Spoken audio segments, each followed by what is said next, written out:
हिंदू विचार की विशाल intricate tapestry में त्रिमूर्ति का कॉन्सेप्ट एक फाउंडेशनल पिलर के रूप में खड़ा है जो ब्रह्मांड की रिदम को समझाता है।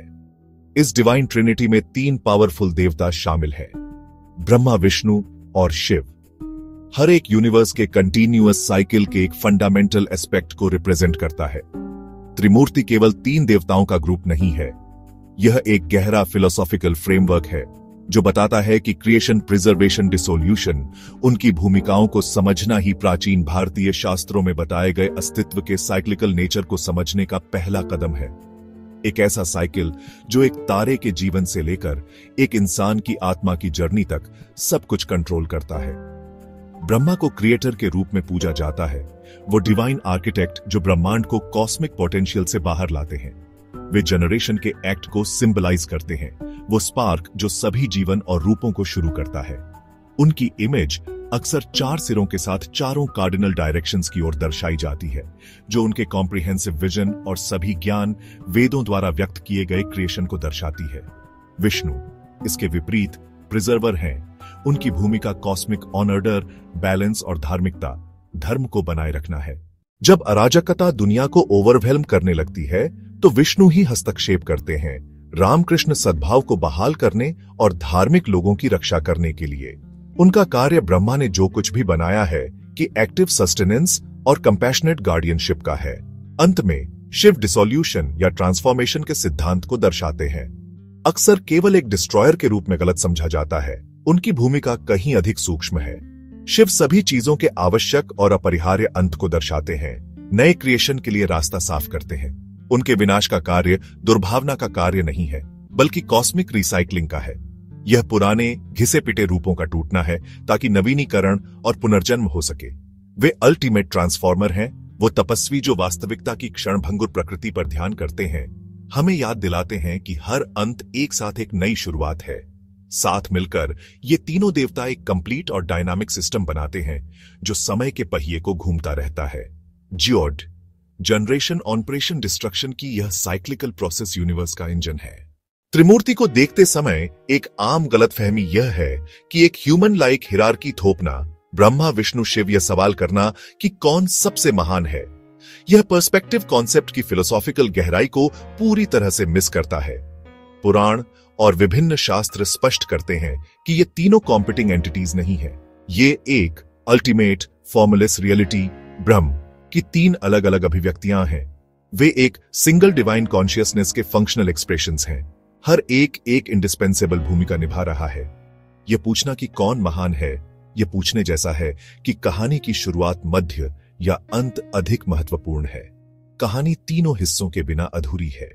सिंगल एट्रीब्यूटलेस ब्रह्म इन 3 रूपों के माध्यम से दुनिया में व्यक्त होता है। ब्रह्मा की क्रिएटिव फोर्स, विष्णु की सस्टेनिंग एनर्जी, शिव की ट्रांसफॉर्मेटिव पावर सभी यूनिवर्स के फंक्शन के लिए समान महत्वपूर्ण है। वे 3 अलग देवता नहीं, बल्कि एक भगवान के 3 चेहरे हैं। यह कॉन्सेप्ट संघर्षों को सुलझाता है, स्टेटस नहीं बल्कि फंक्शन पर जोर देता है। प्रत्येक देवता अपने डोमेन में सर्वोच्च है, फिर भी वे सहसमान और इंटरडिपेंडेंट हैं।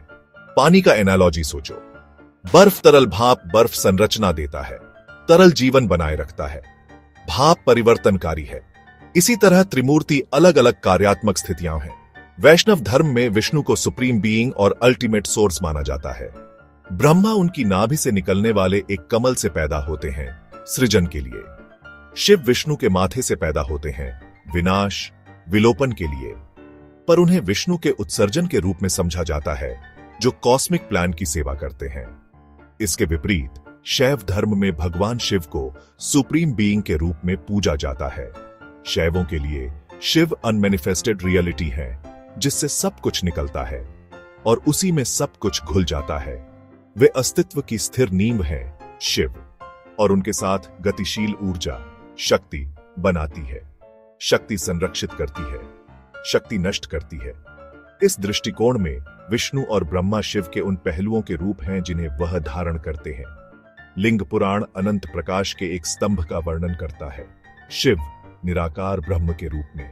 उस स्तंभ से ब्रह्मा निकलते हैं और विष्णु निकलते हैं।